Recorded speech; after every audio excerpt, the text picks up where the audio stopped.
Bismillahirrahmanirrahim. Assalamualaikum warahmatullahi wabarakatuh. Alhamdulillahirabbil alamin. Assalatu wassalamu ala asrofil anbiya'i wal mursalin wa ala alihi wa sahbihi ajmain. Amma ba'du. Perkenalkan, nama saya Malia dari kelas A8. Tugas metodologi studi Islam yang bertema menganalisis isu HAM dan gender dalam perspektif agama Islam. Dosen pengampun Haji Apip Hussein LC.MA. Kita sering mendengar kata gender dari tahun ke tahun. Apa itu gender?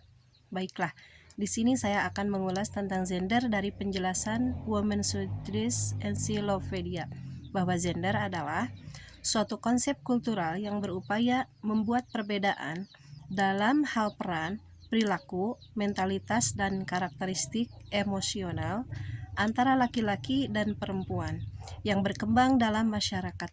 Hal ini senada dengan pendapat Mansur Fiqih bahwa gender adalah suatu sifat yang melekat pada kaum laki-laki maupun perempuan yang dikonstruksi secara sosial maupun kultural.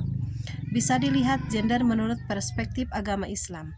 Salah satu pokok ajaran Islam adalah persamaan antar manusia, baik laki-laki maupun perempuan, antar suku bangsa dan keturunan. Ajaran ini terkandung dalam Quran Surat Al-Hujurat ayat 13. A'udzu billahi minasyaitonir rajim. Bismillahirrahmanirrahim. Ya ayyuhan nasu inna khalaqnakum min dzakarin wa unsa wa ja'alnakum syu'uban wa qabaila lita'arafu. Inna akramakum indallahi atqakum.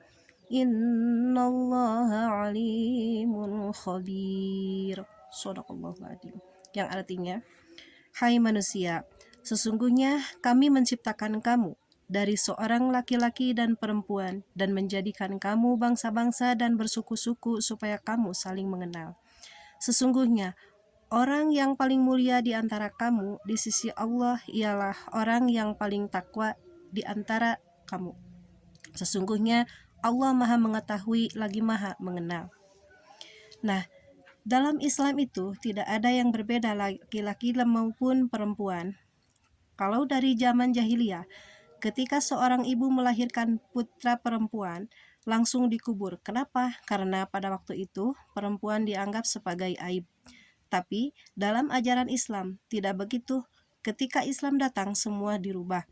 Kalau menelaah kembali sejarah Islamisasi di Indonesia, Islam bisa berkembang dan diterima dengan baik oleh masyarakat Indonesia. Dilihat dari persamaan antara laki-laki dan perempuan, antara manusia, budak, dan bangsawan itu sama, dan yang membedakan hanya ketakwaan kepada Allah Subhanahu wa Ta'ala. Dilihat dari kesetaraan gender bermakna bahwa laki-laki dan perempuan dapat berkembang optimal tanpa terkendala oleh jenis kelaminnya. Sedangkan keadilan gender bermakna bahwa laki-laki dan perempuan punya perbedaan kebutuhan dan karena itu kebutuhan tersebut harus dipenuhi.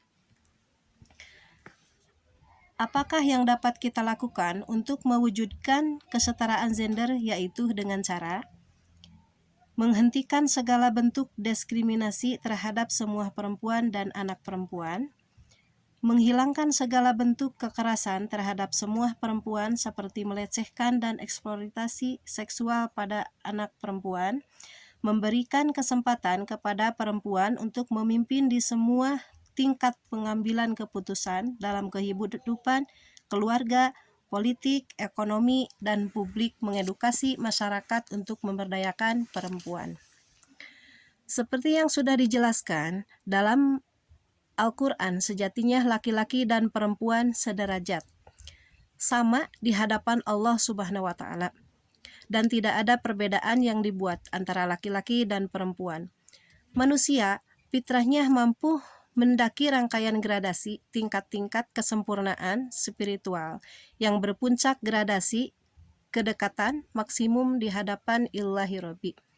Proses ini ditentukan oleh kesolehan. Tentunya kesolehan ini dapat ditemukan baik pada laki-laki maupun perempuan dalam kapasitas yang sama. Manusia yang paling baik adalah manusia yang soleh dan bertakwa terhadap Tuhan Yang Maha Esa. Itulah yang bisa saya sampaikan. Mohon maaf bila banyak kekurangannya. Wassalamualaikum warahmatullahi wabarakatuh.